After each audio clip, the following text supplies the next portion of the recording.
All right, it's good to see everybody. Thanks for being here this afternoon. Wanted to bring folks together and have a chance to talk. Obviously, it's no secret we've had a series of situations involving our men's basketball program over these last weeks. And I think as you'll spend more time with me, you'll learn that it's important to me that we deal with these kinds of situations head on. We're going to be as transparent as circumstances allow us to be.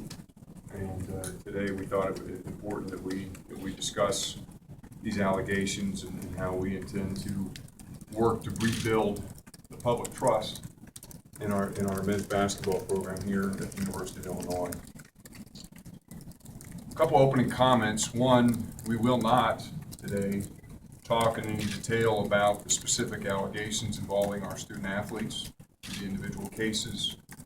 Any questions, any comments on those will be deferred to a later date. Would remind everyone that under our system, people are innocent until proven guilty. We will allow that system to play its course and see where the facts lead us with respect to those cases.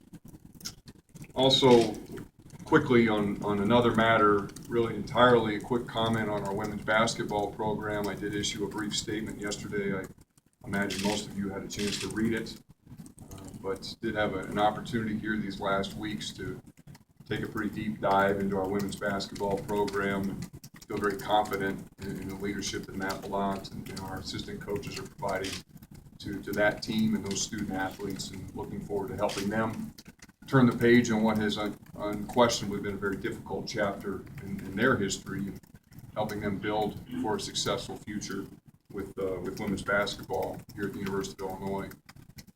Talking about men's basketball, we recognize that we have had a number of situations here. I understand people's concerns. I understand their frustrations. I understand them because I share them. I certainly understand and share the frustrations and concerns that people feel about the allegations that have surfaced involving some of our men's basketball student athletes. These are serious allegations. We will never shy away from that. We recognize how important and concerning these allegations could be and are. You know, it's interesting in a role like this one, really, I'm the caretaker of our athletic program, of our brand, of our reputation. And our role here is to develop our student athletes to be the best that they can possibly be, athletically, academically, socially. And we set a high bar, a high standard. I've talked about that every opportunity that I've had since I've been here to talk about the standard of excellence that we have for our program in every facet of our student athletes' experiences. And when something happens, as these allegations have, to potentially put that high standard at risk, we take that very seriously. Now, on the same token, we all recognize that we are a part of a great university. And just across the street, there are 40,000 18 to 24-year-olds who are learning a lot about who they are, who are receiving a world-class education. They're developing into adults who will go off and be incredible members of our community and society. Part of that process is understanding that they will make mistakes. I did when I was that age. I'm sure John did. I'm sure almost everybody here did. So we have to find that balance between helping our student athletes grow into responsible adults while also maintaining this high standard for our program. Most of the time, those two goals align.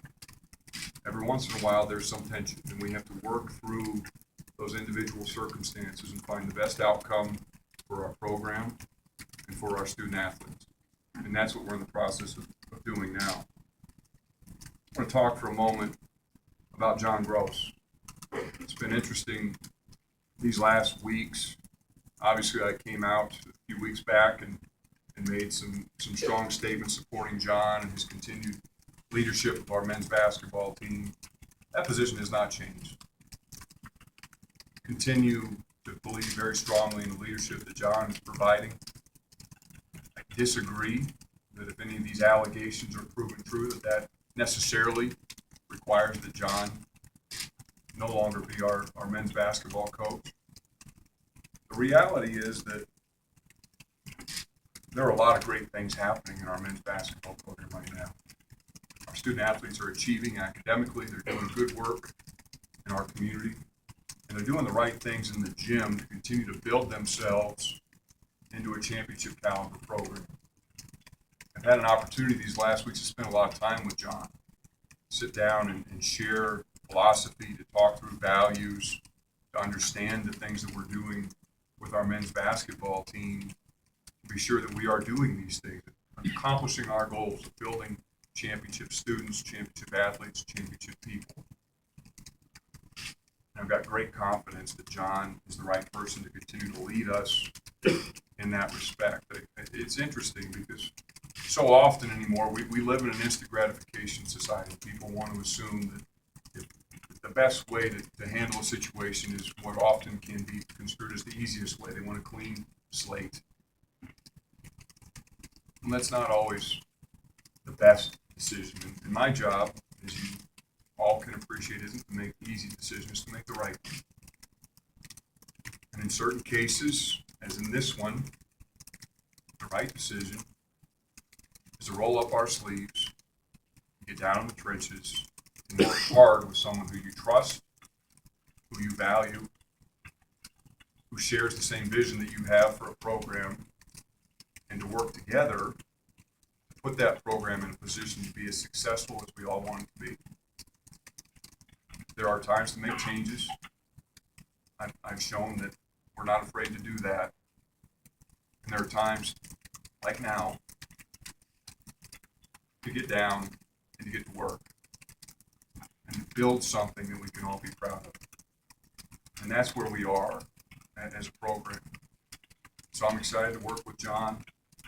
We've already started talking about strategies, approaches, things that we can do with our team and with our fans, again, to help restore that public confidence in Illinois basketball. This program means a lot to a lot of people. It's a responsibility that John and I take very, very seriously.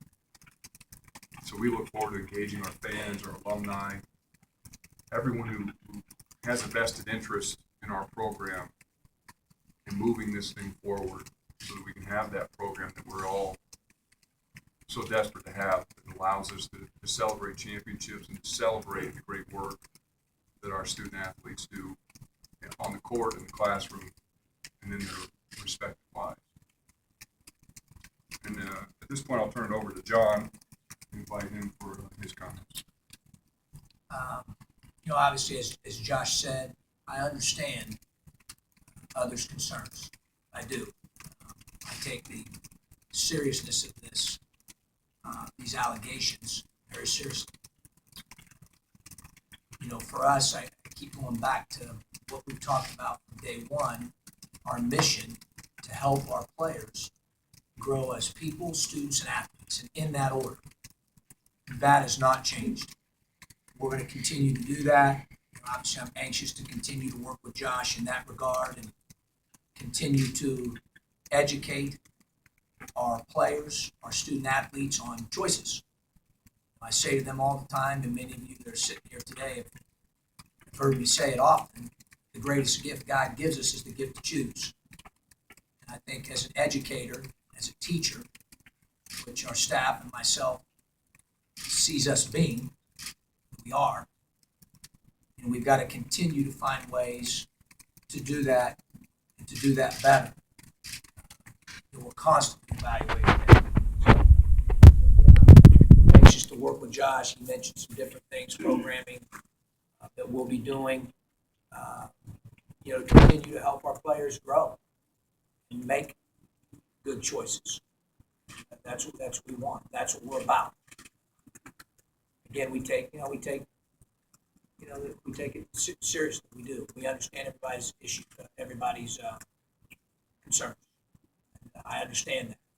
But I can tell you that we're committed to doing it the right way, building a championship caliber basketball program, and having a culture where our guys grow while they're here to become people that learn to make great decisions when they're finished playing for us at the University of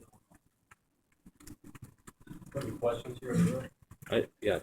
John, have you perceived any change in the way that you've been received around town by fans and people generally since the Kendrick arrest? In terms of the first part, perceive, no. Obviously, as Josh mentioned, we're not going to mention any specific situations or instances at this point relative to those. But no. And I've been out quite a bit, Rob, wearing orange proudly. So, no, I have.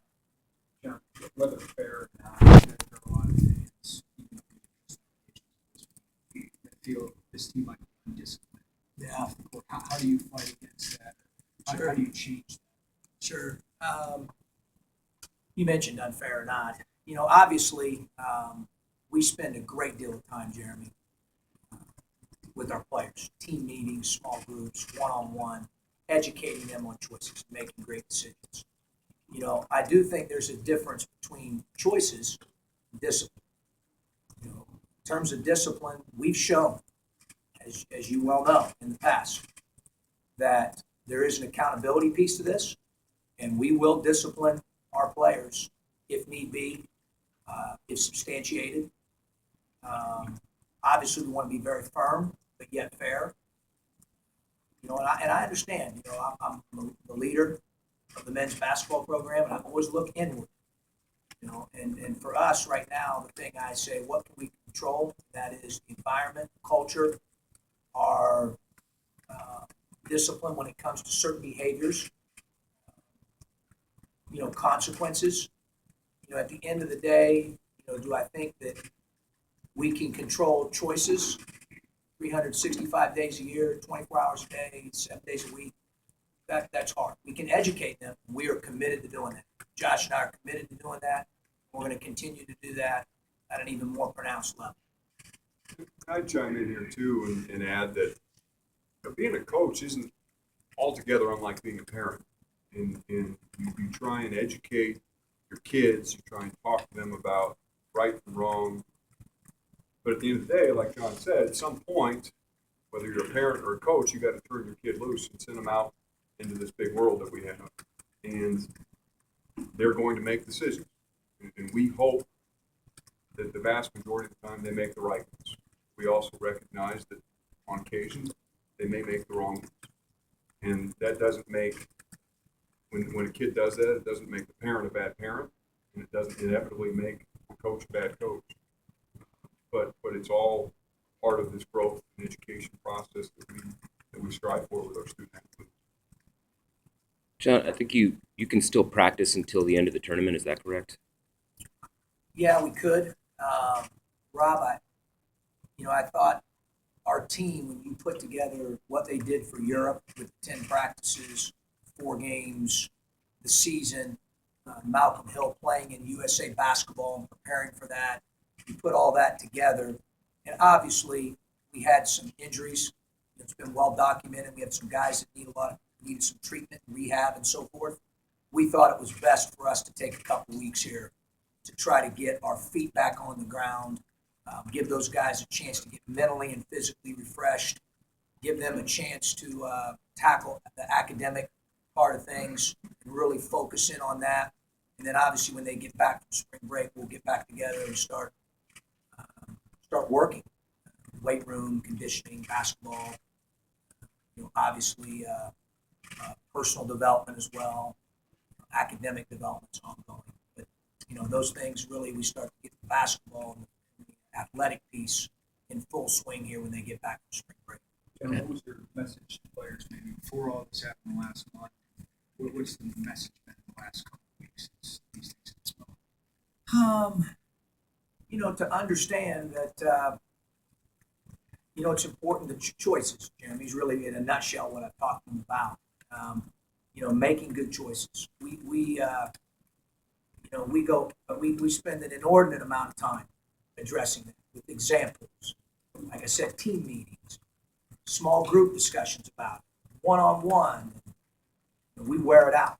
And we'll continue to do that. And we'll continue, as Josh and I have more discussion, to even enhance that program.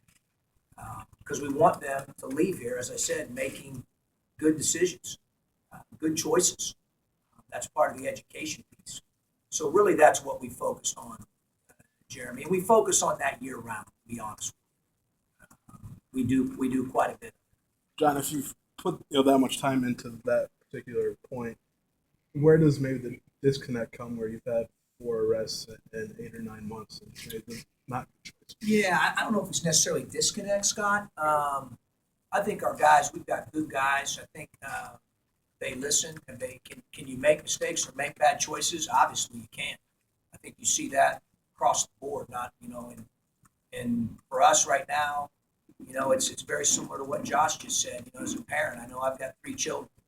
I'd like to think Allison and I spend a ton of time educating Connor and Camden and Kate. That doesn't mean they do the right thing all the time. It's hard to, control choices. We're doing the best we can to educate our guys. I feel very comfortable with that. But again, Josh and I have talked, and we're going to make it even more pronounced. Continue to have more programming, including guest speakers, different things that we're being very open-minded about. I think Josh takes very seriously, as I do, the development of our student athletes, and not just on the athletic front. So we're going to continue to attack it. John, is that something this summer, you've had Navy SEALs in and different programs sure. and so forth. Is that something that takes on a bigger priority this off-season, addressing that specifically? Well, obviously, it's more important than the Navy SEALs training. And obviously, we got a lot out of that. That was terrific. There were a lot of things learned, from leadership to communication to accountability, that were great experiences for our men. But at this point, no question, Cup, I kind of look at it and I take a step back and I say, there's nothing, and I mean nothing, more important than character. Nothing. Is that at the forefront of my mind right now? There's no question about it. And so, just as you attack, if you think about it, you attack strength, you attack conditioning, you attack nutrition, you attack skill development. We want to continue to, work just as hard on their personal development. That should be first. And we've made that first. But I think, obviously, we're always, as I said earlier, looking for ways to get better and improve. We're going to continue to find creative ways. Josh has got some great ideas. We're going to come together and figure out how we continue to educate them further. So, number one thing to talk about is character. Sure. You never really praise their on-court skill without also talking about character. Yeah. You talk about mistakes, but these are 3 alleged crimes that are pretty serious. Are you concerned, at least going forward as a head coach, that 3 players have these alleged crimes of the severity? Oh, I'm very concerned. Very concerned about the allegations. There's no question about that. Our reason to sit here today. There's no question about that. Why? And you said it. I talk about character more than I do probably the other things. I talk about choices. Wear those guys out. Choices. Because those things are important. Life is about choices. In the education business, I always try to remind myself, why? Why did you get it? Why did you get it? So, at the very beginning, when I first started, that was the impact of his life. Education. When they leave after being around staff, their teammates, support staff, that they leave transformed in a positive way, that they change, that they understand how to make those choices and good decisions. So, my concern, yes.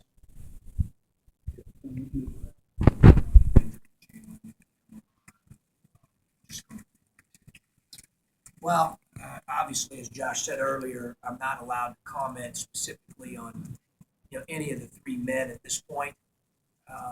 What I can tell you, generally speaking, Jeremy, regardless of names, I've got 16 guys that just played for us. The 2 seniors are finished up. We hope all 14 of the remaining ones are back. The message is crystal clear. Really, to all those guys, and that is that they know that we're here to support them. They know that we believe in them. We also know it's our job to continue to teach them to make great choices and decisions. And at the same time, there's an accountability piece in this. As I said earlier, they will be held accountable to the standards of being an Illinois basketball player. And those standards are really high. Can I follow up on my last question about when the guys come back? Sure. You got however many bodies down from injury, and now 3 guys that can't join the team and help out in practice. So what can you do when you get everybody back? Sure, Rob. Well, our focus obviously is on them developing and getting better. Okay, what specific areas? The number one area this spring and summer is strength and conditioning. We've got to get stronger. We had a lot of young players play, and they got to get a lot stronger physically. Whether that's gaining weight or a lot of times just by getting stronger, you gain when you're great athletes like these guys are, you'll gain the right weight. You'll have some target numbers for them. But strength and conditioning is at the forefront of my mind right now. Obviously, we'll have skill development. We'll attack certain areas.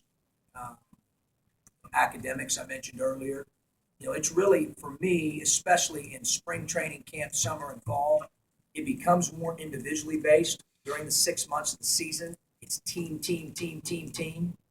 But in spring, summer, and fall training camp, we know that our team can be better if the individuals get better. Not only as players, but as people and as students. So we're on the attack. We've got a lot of resources here at the University of Illinois to use in all those areas. And we're going to continue to do that to make them the very best person, the very best player, the very best student they can be. Having said that, I think for me, if I could pick one thing, basketball-wise, it'd be strength and conditioning.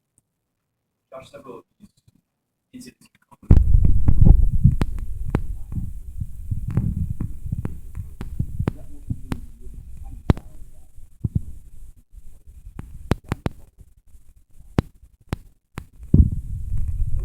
More concerning. I think that anytime anybody who's a part of our family is alleged to have been involved in these kinds of situations, it's a concern.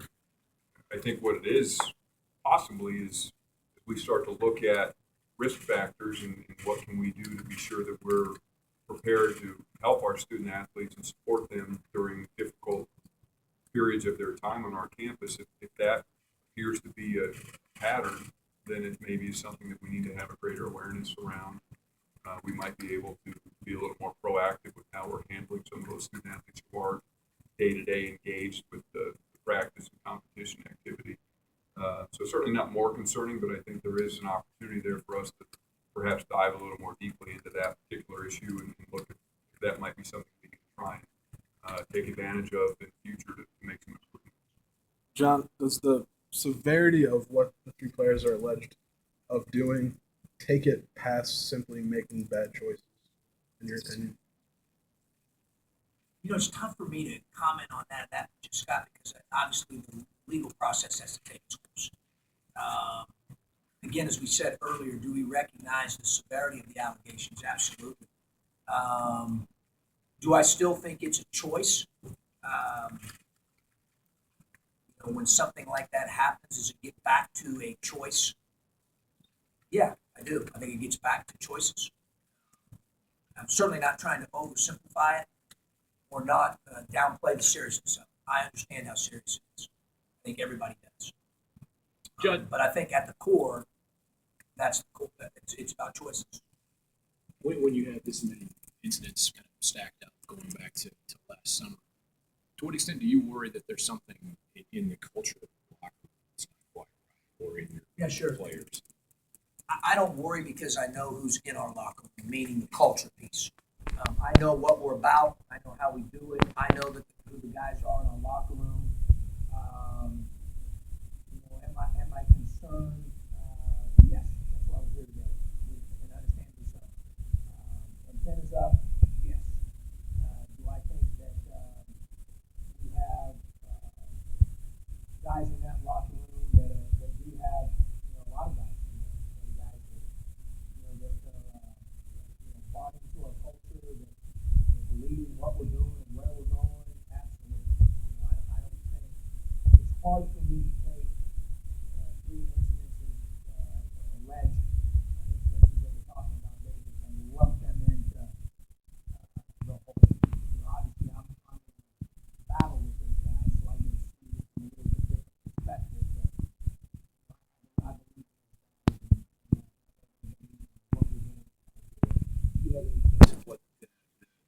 players who haven't been involved in any of this, what their reaction is to what's going on?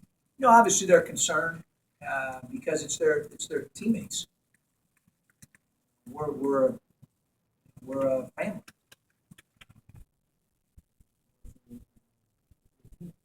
Obviously,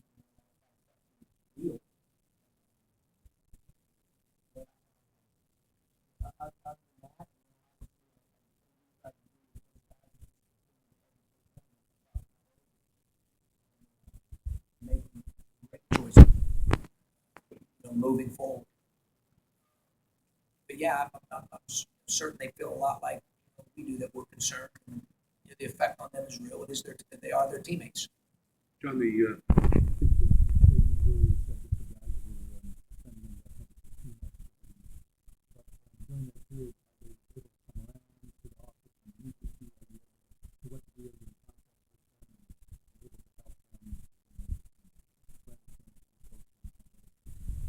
Obviously, as I said earlier, we're there for them, Mark, to support and encourage them, empower them to make great choices and be accountable. We are. And so, yes, we have interaction with them. They are suspended indefinitely from team activities, as we said. We expect them to be in class, take care of their academic responsibilities. In some cases, obviously, if it's injury, for example, the guy, you don't want to certainly not take care of them from a student athlete well-being standpoint, so they can do some of those things. But anytime it's a team activity, as the statement says, they're suspended from that. Well, your question? The unsaid thing here is that as a deal with your team, which is the heart of everything, is this in part your decision to make it in order to get the word out there? And also, are you going to personally help in that regard? Well, I think that, as I said at the outset,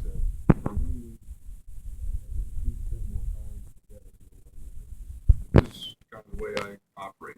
If there are things like this that beg for some attention, that require a conversation like this, then we're not going to hesitate to call an event like this and have the opportunity to discuss it. Obviously, aware that there's been a lot of speculation in these last few weeks, despite what I'd said several weeks back, and thought it was important that we do come together and try and quell that speculation. I think the benefits of that are felt throughout our program, whether it's with our current student athletes, current staff, or certainly with our prospective students. There's no question about that.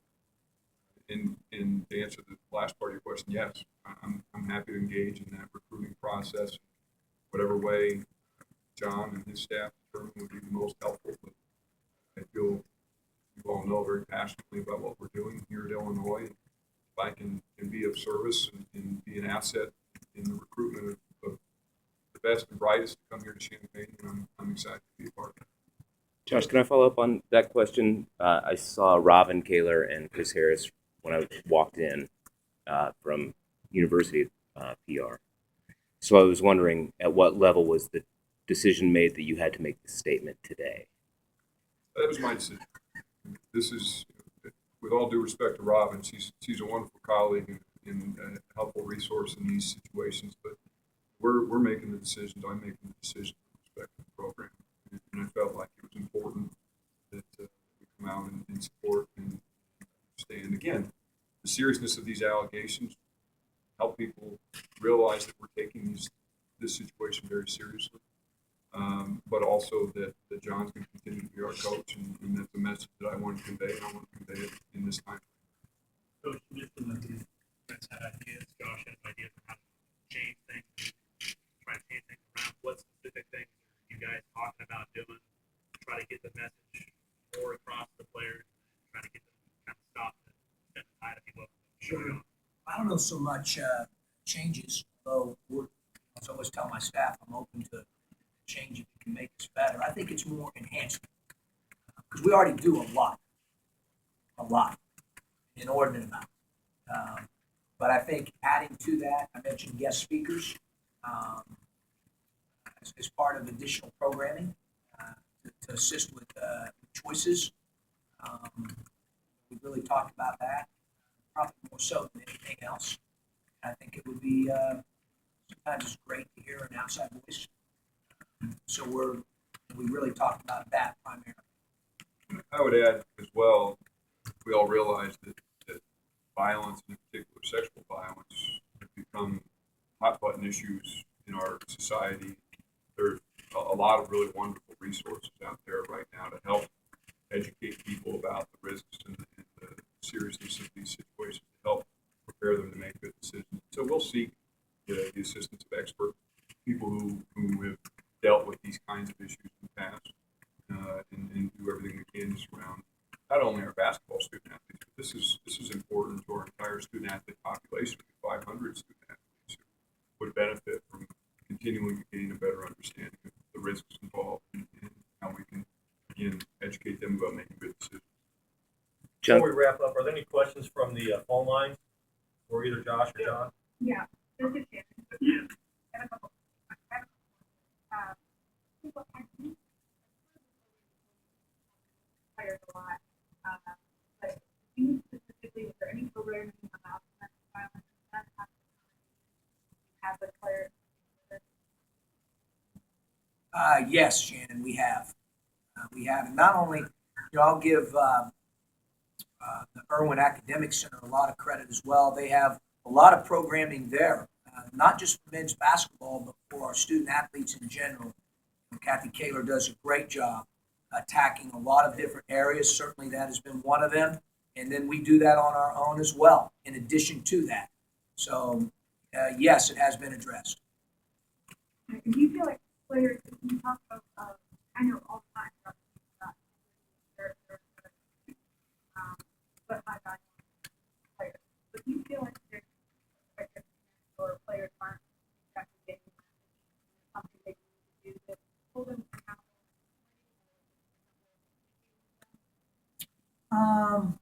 Obviously, it's similar to David's question there, Shannon. I think we do a lot, and I do think, as I said earlier, I think we've demonstrated that we will hold our players accountable. I think you know that. At the end of the day, do I think they're not listening? No, I think they are. I think they have made some bad choices. Again, we take this seriously, the concern seriously, the allegation seriously.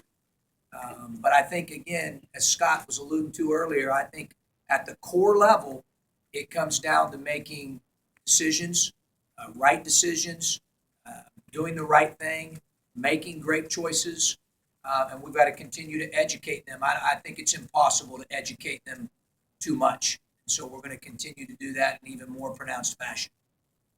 And I think Josh mentioned the word about this.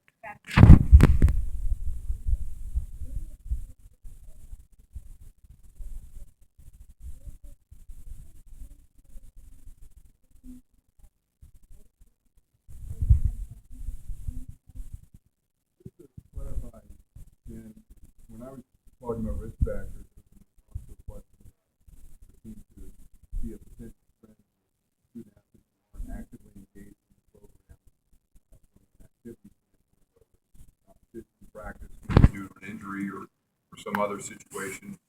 So just want to clarify what we were talking about when we were referencing those risk factors. We haven't done anything in terms of that granular level trying to determine, okay, if these things are present in a particular student athlete's background, that would be a red flag or a risk factor, to use your words. So just to be clear on where we were at with that particular comment. Okay. So with that being said, Obviously, Shannon, as we said earlier, I'm not allowed to talk about certain specific individuals or the instances. But in the recruiting process, we evaluated all 16 of our players that were on our team this past year, and look at a lot of different things. Obviously, personal things, academic things, basketball things, skill set, talent, a lot of different things to find out if they're a great fit for the University of Illinois. We make a commitment as a staff that we're going to bring in players and student athletes that fit well here, that fall in line with our core values and our standards. So I can certainly tell you that, generally speaking. You met together Here's with the the last whole. thing. One thing for me, my good point.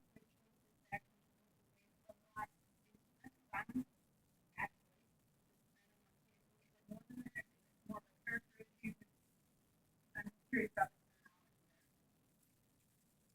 know, I think, Shannon, it's interesting that you mentioned that.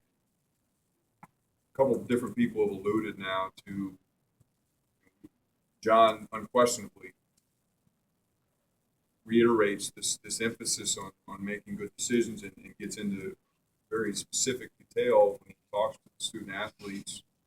And I think, and people say, well, does this mean they're not hearing the message? I don't think it means that at all. I think that if you ask a student athlete when they're sitting in the meeting, hey, what are your intentions? They're all going to say the right thing. And you know, the question is, 5 hours later, 5 days later, 5 months later, when a particular situation presents itself, how do they react? And in some cases, some conduct issues, if you will, are very choice driven. Others are the choice is to not put yourself in a situation that's going to lead itself to a particular outcome. And that, I think, is as much what we're talking about as anything. Is sometimes you have to be able to look an hour, 2 hours down the road and say, okay, if I make this choice now, where is this going to lead me a couple hours in the future? And you avoid putting yourself in those situations where you're in an environment that might lend itself to these outcomes. You met collectively with the squad and discussed the whole issue. I've met collectively with them a lot. That's twice. John, follow up Tup's question. Are the 3 suspended guys allowed to come and work out, lift weights, conditioning, shoot free throws? Those guys are allowed to do what they need to do academically. In fact, they need to do that. And then, obviously, we're here to service them academically, put them in the best position to do well academically. That's first and foremost. In terms of athletically, at this point, it's been exclusive to treatment rehab for players that have issues. We certainly don't want to cheat them of that opportunity to get physically healthy. But in terms of basketball-related activities, strength and conditioning, all that, no. Do we have one final question on the phone line? Or we, John, time to roll up the season, and that there's the basketball program doing the right things to continue to build the program. What have you seen this year done to get them to the point where you think this is something you want to keep working with? I just have great confidence and trust in John and his staff. I've had a chance to spend quite a bit of time with them over the last weeks. I've been around the program, was of course over in Indianapolis for the tournament. I think that John brings a tremendous energy, strong vision for the program. I think he's an excellent teacher, strong communicator. I think he's a good recruiter. I think he develops strong relationships with our student athletes. They understand that he cares about them as people. Had a chance to interact with some of our parents, families. People understand the kind of man and the kind of leader that John Groce is. And it gives me great confidence that we'll be able to build this going forward into the program that we can all be proud of. last question back here.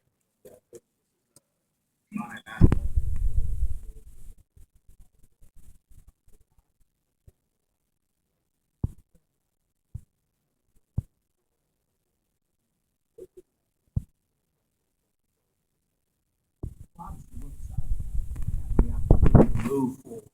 I think that, for us, nothing has changed. I mentioned the mission earlier. I believe in where we're going. I believe in our players. I believe in our staff. Can we get better? We're going to get better.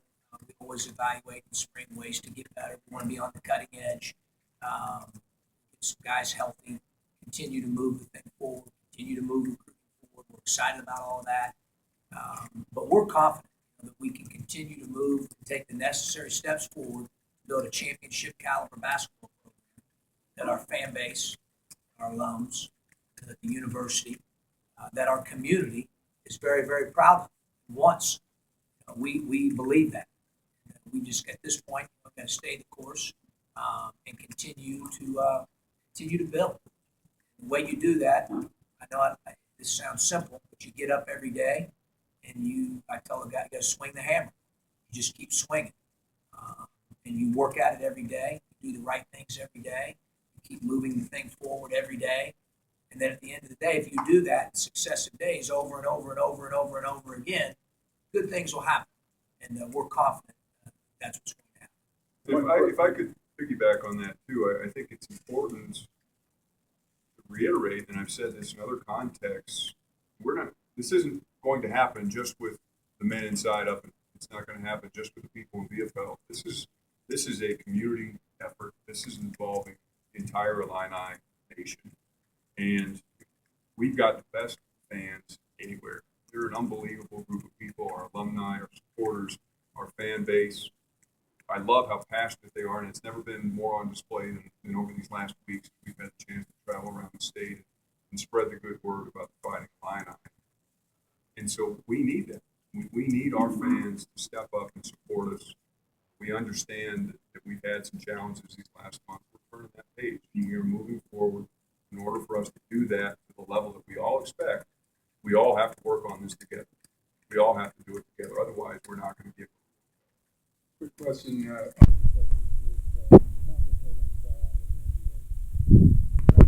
Lauren, it's interesting because for those of you, some of you may know or not know, the NBA rules have changed. Declaration. So you have until April 24th to declare. You could get invited to the combine.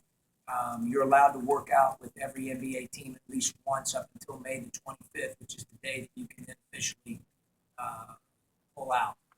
The way the new rules are set up, I'll be honest. We've talked with multiple guys about that possibility within the new format, because that being what's best for them and their families. I mentioned earlier, it's the time of year where we look at it a little bit more individually based. And, we'll know more right now as of today. No one has done that. Could that happen moving forward as we gather information, continue to have conversations with some of our young men and their families? It's certainly a possibility. Thank you, Josh. Thanks, everybody. Thank you.